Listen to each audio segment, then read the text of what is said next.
Saudara-saudari yang dikasihi Tuhan, pada kesempatan ini kita akan berbicara mengenai rahmat saat ini. Perlu disadari bahwa setiap hari maupun setiap jam merupakan ungkapan kehendak Allah bagi kita. Saat ini, kini, dan di sini adalah karunia Allah saat berrahmat. Itu semua mempunyai nilai pelajaran praktis untuk kita bagi kebaikan kita masing-masing dan bagi pengudusan kita. Sekaligus merupakan ajaran Injil yang diaplikasikan untuk hidup kita tiap-tiap saat, dan seperti doa Bapa kami, berilah kami rezeki pada hari ini. Dan kalau kita rezeki itu baik rezeki jasmani tapi juga rezeki rohani. Kita dapat melihat saat dari segi pandangan iman seperti yang dilakukan oleh para kudus, dan kita harus melihat bahwa setiap tugas yang diberikan saat ini apapun itu sekaligus dikaitkan dengan rahmat yang diberikan, supaya kita dapat setia menjalankan tugas dan atau tanggung jawab kita dengan melakukannya sebaik-baiknya.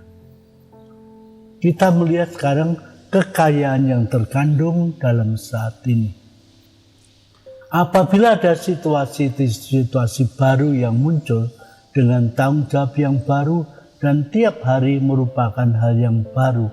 Tidak ada satu hari pun yang identik dengan hari yang baru.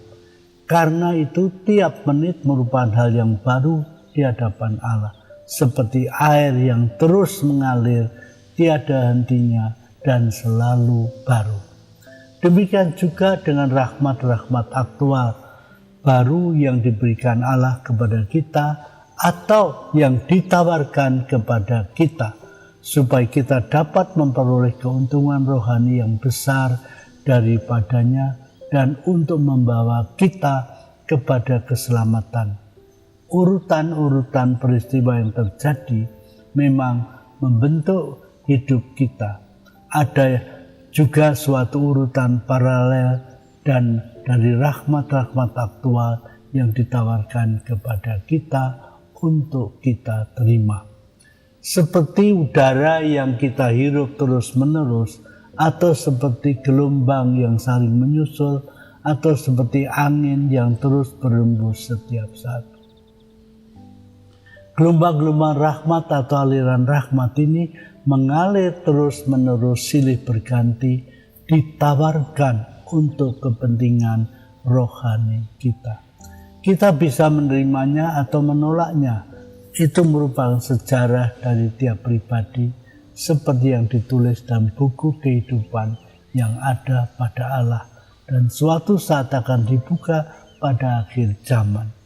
Kita akan diadili menurut perbuatan kita, perbuatan cinta kasih. Aliran-aliran rahmat yang terus-menerus mengalir ini dapat kita terima atau dapat pula dilalaikan, dan itu akan menentukan sejarah hidup kita masing-masing. Melalui cara ini, Allah sendiri akan tetap hidup dalam tubuh mistiknya dan secara khusus dalam diri para kudus, dan saya kira juga dalam diri kita yang telah dikuduskan oleh rahmat Allah. Sebab para kudus menghayati hidupnya yang tidak kenal akhir, dan suatu hidup yang tiap saat memerlukan rahmat-rahmat baru dan aktivitas-aktivitas baru. Seperti dikatakan Tuhan Yesus di dalam Injil, aku akan minta kepada Bapa, dan Dia akan memberikan kepadamu seorang penolong lain supaya menyertai kamu selama-lamanya, yaitu Roh kebenaran. Dunia tidak dapat menerima Dia, sebab dunia tidak melihat Dia dan tidak mengenal Dia. Tetapi kamu mengenal Dia, sebab Ia menyertai kamu dan akan diam di dalam kamu. Yohanes 14 ayat 16-17. Jadi perlu disadari bahwa Roh Kudus itu selalu hadir pada kita, menyertai kita. Lalu dikatakan lebih lanjut oleh Tuhan, tetapi penghibur yaitu Roh Kudus yang akan diutus oleh Bapa dalam nama, Dialah yang akan mengajarkan segala sesuatu kepadamu dan mengingatkan kamu akan semua yang telah kukatakan kepadamu. Jadi ini saya kira jelas, sehingga dia akan mengilhami kita apa yang harus kita lakukan, apa yang kita kerjakan, dan sebagainya. Dalam Injil Markus dikatakan, dan jika kamu digiring dan diserahkan, janganlah kamu khawatir akan apa yang akan kamu katakan, tetapi katakanlah apa yang dikatakan kepadamu pada saat itu. Sebab bukan kamu yang berkata-kata, melainkan Roh Kudus sendiri. Markus 13 ayat 11. Jadi, tapi ini bukan hanya menghadapi kesulitan, juga dalam hal-hal yang lain. Kalau kita betul-betul mencari kehendak, Roh Kudus sendiri akan mendorong kita dan menerangi kita. Jadi Roh Kudus tidak hanya aktif pada saat-saat kesukaran, tetapi juga aktif dalam hidup kita sehari-hari. Dialah yang memberi inspirasi pada kita. Maka dikatakan dalam Injil Lukas, sebab pada saat itu juga Roh Kudus akan mengajar kamu apa yang harus kamu katakan itu. Jadi Lukas 12 ayat 12 tadi. Artinya, mengajarkan segala-galanya tidak ada yang terkecuali. Jadi segala yang berkenan kepada Allah. Roh Kudus akan mengajarkan segala sesuatu kepada kita dalam segala hal, mulai dari hal yang paling kecil sampai yang besar. Dia juga akan mengingatkan kita semua yang telah disampaikan Tuhan Yesus kepada kita. Bagi mereka yang membuka telinga dan hatinya, Roh Kudus akan membimbing mereka dari hari ke hari oleh rahmat-Nya yang dituliskannya di dalam hati kita, dan oleh rahmat-Nya itu pula Dia akan meneruskan hukum Allah di dalam jiwa. Hal itu dilakukan Roh Kudus baik secara langsung menurut inspirasinya atau menurut pewartaan. Satu contoh yang menarik ini saya ingat akan seorang ibu yang suatu saat memang dia janda, suaminya dulu memang bekerja di suatu kantor tapi orang sederhana, bukan orang, sehingga dia hidupnya juga pas-pasan, dan kemudian untuk hidup sehari-hari dia juga seringkali tidak tahu dari mana. Lalu suatu hari dia harus membayar uang sekolah dari anaknya itu. Itu terjadi berapa tahun yang lalu ya, jadi sekarang saya lupa berapa. Jadi uang sekolah anaknya itu saya lupa berapa ya, kalau tidak salah itu mungkin 70.000 waktu itu, tapi sekarang tentu saja berbeda. Dan dia tidak punya uang untuk itu.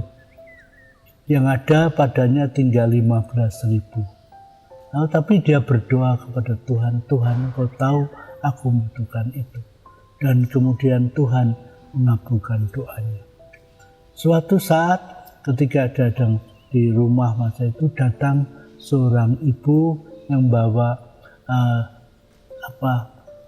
pesanan dia itu. Jadi dia pesan suatu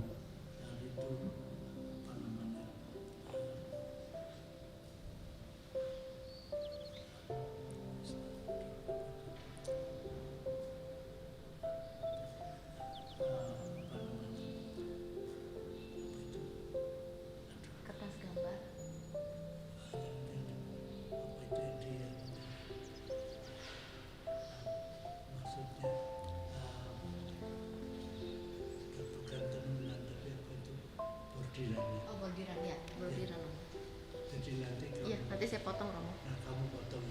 Jadi pada suatu saat dia itu ada seorang yang pesan bordiran lewat dia. Lalu dia memberikan itu kepada seorang yang membuat bordiran itu.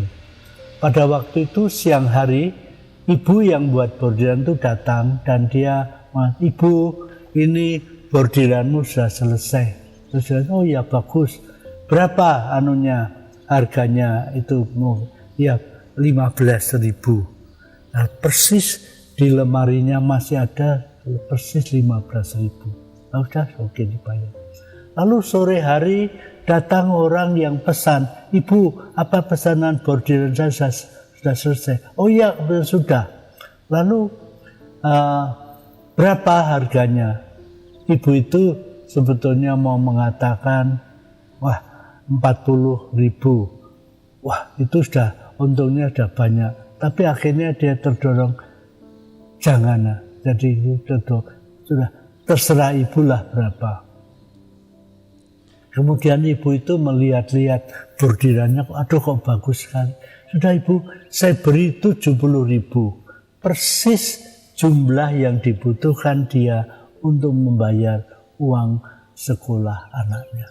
Ini penyertaan Allah dalam hal yang kecil tadi. Ya. Lalu contoh lain itu hidup Santa Teresa dari kanak-kanak Yesus yang tidak diketahui orang-orang hidup sebiara dengan dia, dan baru perlahan semuanya menjadi jelas. Ketika orang sudah mati, barulah tersingkap misteri Allah dalam dirinya. Jadi ini, untuk melaksanakan persatuan ini dengan dirinya, Allah memakai baik yang terburuk dari ciptanya maupun yang terbaik. Dia memakai saat-saat atau peristiwa-peristiwa yang sangat menekan, menyakitkan, maupun peristiwa-peristiwa yang sangat menyenangkan dan menggembirakan hati. Persatuan kita dengan Allah semakin tinggi nilainya apabila sarana-sarana yang memungkinkan persatuan itu lebih bertentangan dengan kodrat kita yang telah dinodai oleh dosa. Sebenarnya saat ini selalu dipenuhi dengan harta yang tidak terbatas dan mengandung harta yang jauh lebih daripada yang dapat kita mengerti dan dapat kita tangkap. Ukurannya, percayalah, maka hal itu akan terjadi padamu. Terhadap iman ini tidak ada batasnya. Ukuran kedua ialah harapan. Kita akan memperoleh sebanyak yang kita harapkan. Ini juga yang ditegaskan oleh Santo Yohanes Salib. Kita akan menerima sebanding dengan harapan kita. Semakin besar kita berani berharap berdasarkan iman, maka sebanyak itu pula kita akan menerimanya. Dan harapan yang sejati ialah karunia Allah. Allah mengilhami harapan-harapan yang benar, dan Allah pula yang akan melaksanakannya. Ukuran ketiga ialah cinta kasih. Semakin kita mengasihi, semakin kita akan merindukannya. Dan semakin kita merindukannya, semakin banyak kita akan menerima. Orang berharap, orang merindukan, dan sebesar harapannya itu pula dia akan menerima. Semakin hati kita mengasihi, semakin dia juga menginginkan, dan semakin dia menginginkan, semakin dia akan menerima keinginan untuk lebih mengenal dan mencintai Allah maksudnya. Ya, jadi itu. Hati kita diciptakan untuk mencintai Allah. Kita diciptakan untuk Allah, sehingga tidak ada apapun di dunia ini yang dapat mengisi dan memuaskan hati kita selain Allah saja. Apabila demikian, maka kehendak Allah akan dinyatakan kepada kita pada setiap saat hidup kita sebagai suatu samudera yang tidak terbatas, yang tidak dapat diselami oleh hati manusia. Apa yang dapat diterima oleh hati manusia di sini itu sesuai dengan ukuran iman, kepercayaan, harapan, dan kasih. Sebab seluruh ciptaan tidak dapat memenuhi hati manusia, karena hati manusia mempunyai suatu kemampuan yang melampaui segala sesuatu dan bukan Allah. Karena itu Santo Agustinus setelah dia menemukan Allah, dia dapat berkata, "Gelisahlah hati kami, ya Allah, sampai ia berada dalam Dikau." Jadi apapun yang ada di dunia ini tidak mungkin mengisi hati kita, karena hati kita diciptakan begitu besarnya sehingga hanya Allah saja yang bisa mengisi hati kita. Jadi hati kita tidak akan pernah puas selama kita belum menemukan dan memiliki Allah dalam hidup kita. Maka segala sesuatu yang kita lakukan lepas dari Allah tidak ada artinya dan membuat kita binasa. Yang lain itu tidak akan bisa memenuhi hati kita karena kita melampaui segala ciptaan. Karena itu, walaupun orang menjadi kaya raya, tapi kalau dia tidak mengenal Allah dan mengasihi Allah, hatinya akan selalu kosong dan gelisah. Ya. Dan kita diciptakan untuk yang tidak terbatas. Jadi yang dapat memenuhi hati kita hanya Allah saja yang dapat memuaskan, yang bisa memberikan damai, sukacita, ketenangan, dan kebahagiaan. Itulah sebabnya mengapa sepanjang sejarah banyak orang yang dengan rela meninggalkan segala sesuatu untuk mencari Allah. Hidup melulu bagi Allah. Dibandingkan dengan pengenalan akan Allah, segala yang lain itu tidak lain daripada sampah belaka. Jadi semuanya adalah sampah, kata Santo Paulus. Karena itu kita harus setia dalam perkara-perkara sederhana. Allah bersabda, barang siapa setia dalam perkara-perkara kecil, ia juga akan setia dalam perkara besar. Dan barang siapa tidak benar dalam perkara-perkara kecil, ia juga tidak benar dalam perkara-perkara besar. Demikian juga dalam perumpamaan tentang talenta. Raja yang mempercayakan kepada hamba-hambanya yang setia dan berkata, baik sekali perbuatanmu, hai hamba yang baik hati dan setia. Engkau telah setia dalam perkara kecil, maka aku akan mempercayakan kepadamu perkara yang besar. Masuklah dalam sukacita Tuhan. Di sini kita belajar tentang arti perkara-perkara kecil yang dipercayakan Allah kepada kita, yang memang merupakan tanggung jawab kita untuk menggenggam semua talenta-talenta yang kita terima daripada Allah. Allah memuji dan mengganjari hamba yang setia, yang memperkembangkan talentanya dengan baik dan setia. Yang seorang diberi 1 talenta, yang lain 5 talenta, masing-masing harus mengembangkannya menurut kemampuannya. Walaupun semua diberi sama dan hasilnya pasti berbeda-beda, tetapi Allah tidak menuntut semua dengan hasil yang sama. Semua diberi pujian oleh, baik sekali engkau hamba yang setia, karena engkau telah setia dalam perkara kecil, aku akan mencari kepadamu perkara besar. Masuklah dalam sukacita Tuhan. Sebaliknya, kepada hamba yang tidak memperkembangkan talentanya, Allah menghukum hamba itu. Allah akan menambah rahmat-Nya apabila kita setia kepadanya dan memberikan lebih lagi. Jadi seperti kata Santo Paulus, Allah tidak membiarkan kita dicobai melampaui kekuatan kita. Dan bila Tuhan menginginkan kita melakukan sesuatu, Dia pasti akan berikan rahmat supaya kita dapat melakukannya kalau kita terbuka dan setia. Di sini kita memperoleh suatu pelajaran yang sangat penting mengenai nilai-nilai perkara yang tampaknya sepele.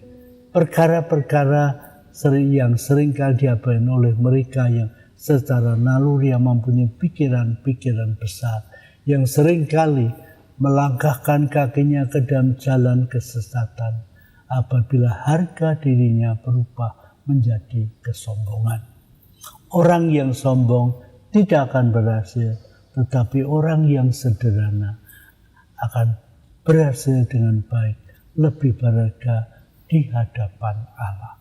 Jadi karena itu kalau kita sadar akan itu ketergantungan kita pada Allah, maka hidup kita juga akan lebih berkenan kepada Allah. Amin. Dalam nama Bapa dan Putra dan Roh Kudus. Amin. Bapa, kami ucap syukur dan terima kasih kepadamu karena Engkau telah memberikan kepada kami rahmat yang selalu cukup sehingga kami dapat selalu berharap kepadamu dalam situasi apapun juga. Demi Kristus Tuhan kami. Amin. Dalam nama Bapa dan Putra dan Roh Kudus. Amin.